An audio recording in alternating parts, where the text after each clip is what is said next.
নবী নেই যে তুলনা মাশাআল্লাহ আল্লাহ আল্লাহ আল্লাহ নূরে জলমল জলমল করে সোনার মদিনা মাশাআল্লাহ আল্লাহ আল্লাহ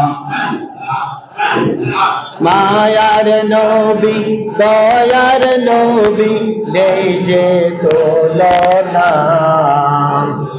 নূরে জলমল জলমল করে সোনার মদিনা মাশাআল্লাহ আল্লাহ আল্লাহ আল্লাহ আল্লাহ আল্লাহ আল্লাহ আল্লাহ আল্লাহ আল্লাহ আল্লাহ আল্লাহ আল্লাহ আল্লাহ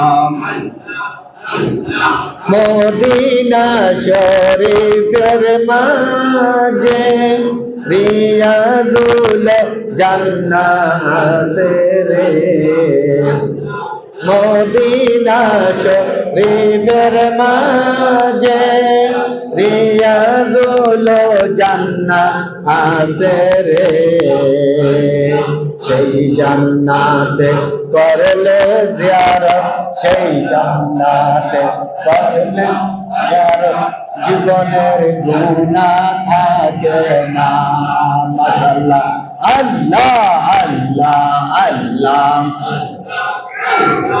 আল্লাহ আল্লাহ আল্লাহ আল্লাহ আল্লাহ আল্লাহ আল্লাহ আল্লাহ আল্লাহ আল্লাহ আল্লাহ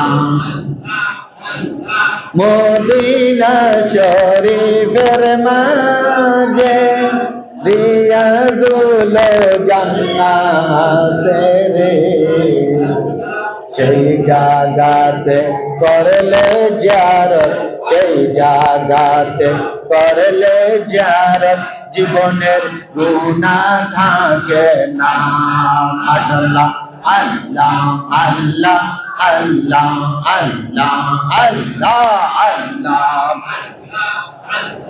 নূরে জলমল জলমল করে সোনার মদিনা নূরে জলমল জলমল করে সোনার মদিনা দয়ার নবী মায়ার নবী দয়ার নবী মায়ার নবী নেই যে তুলনা নূরে জলমল জলমল করে সোনার মদিনা নূরে জলমল জলমল করে সোনার মদিনা আল্লাহ আল্লাহ আল্লাহ আল্লাহ আল্লাহ আল্লাহ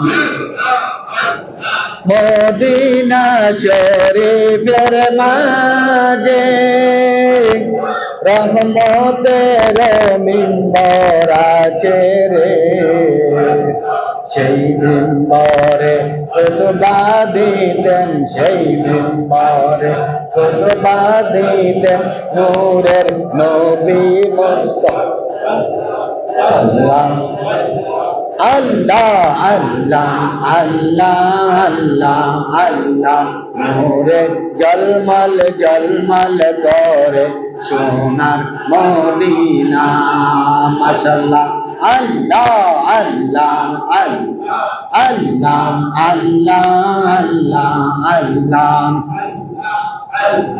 আল্লাহ নামের প্রেমের মালা গলায় পরিও আল্লাহ আল্লাহ দয়াল নবীর প্রেমে তোমার জীবন গড়িও মাশাআল্লাহ আল্লাহ আল্লাহ আল্লাহ আল্লাহ আল্লাহ আল্লাহ আল্লাহ আল্লাহ আল্লাহ আল্লাহ আল্লাহ আল্লাহ আল্লাহ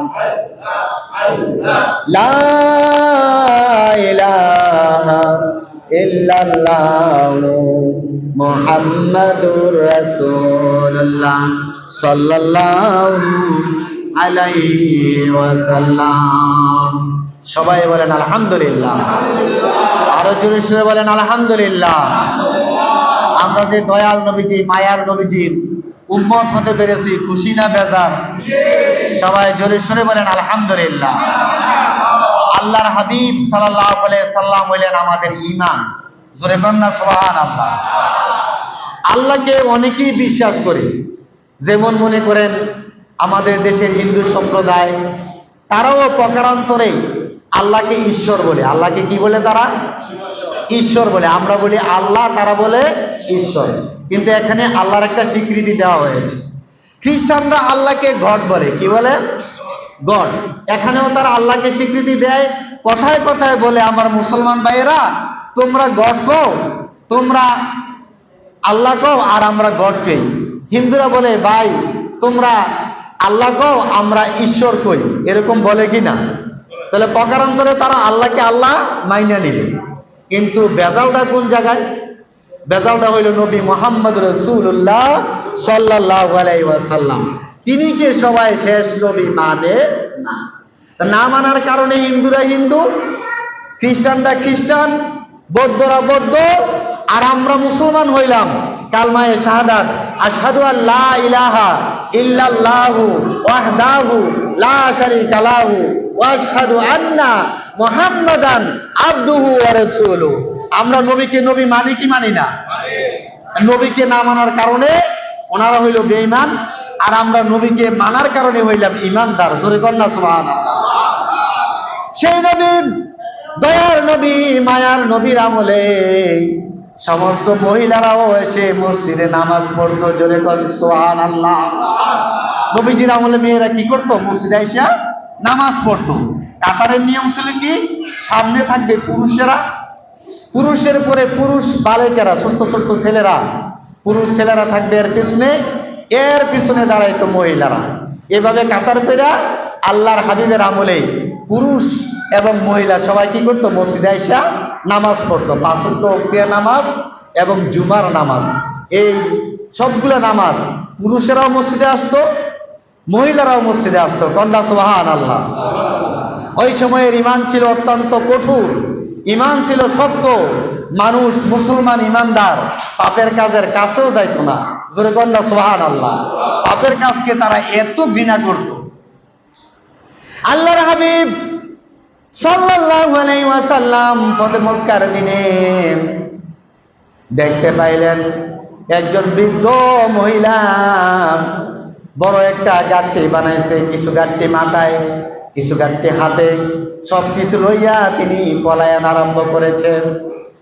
আল্লাহর হাবিব সাল্লাল্লাহু আলাইহি ওয়াসাল্লাম ডাক দিয়ে বললেন, ও বুড়ি, আপনি কোথায় যাচ্ছেন? ভাই আপনি কি জানেন না নাকি আজকে মোহাম্মদ নামের এক ব্যক্তি আমাদের মক্কায় এসে আক্রমণ চালাইছে, সবাইকে মাইরা ফেলতেছে, আমাকে লাঙ্গল ফাইলে আমারও মাইরা ফেলবে, এই জন্য আমি মক্কা থেকে গাট্টি মাটি বাইন্দা ফালাইতেছি। আল্লাহর হাবিব ডাক দিয়ে বললেন, বুড়িমা, আপনি যার বয়ে পালাইতেছেন মোহাম্মদ, ইনি কি দেখছেন আপনি? কয় না না, কোনোদিনও দেখছি না। ওই গাড়ি লিয়ে কই যাবেন? ওই যে এই গ্রাম থেকে অন্য গ্রাম একটু পিছনে একটু দূরে পলায়ন করতেছি, সেখানে যাব। আল্লাহর হাবিব সাল্লাল্লাহু আলাইহি সাল্লাম ডাক দিয়ে বললেন, ঠিক আছে, আপনার গাড়িগুলি না হয় আমি আগুয়ে দেই, আমার কাছে দেন। জোরে কন্না সুবহানাল্লাহ। আল্লাহর হাবিব সাল্লাল্লাহু আলাইহি ওয়াসাল্লাম বুড়ির গাড়িগুলা মাথায় নিলেন, মাথায় তুলে নিয়ে বুড়ি যেখানে যাবে আল্লাহর হাবিব সেই জায়গায় গিয়ে উপস্থিত হইলেন। বুড়ি ডাক দিয়ে বলেন, কে তুমি? তোমার পরিচয় কি? আজকে এত বড় গাড়ি, আমি বৃদ্ধ মানুষ, আমি মাথায় করে আনতে পারি না, হাতে করে টানতে পারি না, আজকে তুমি মাথায় করে হাতে করে আমার গাড়িগুলি এখানে এনে দিয়েছ।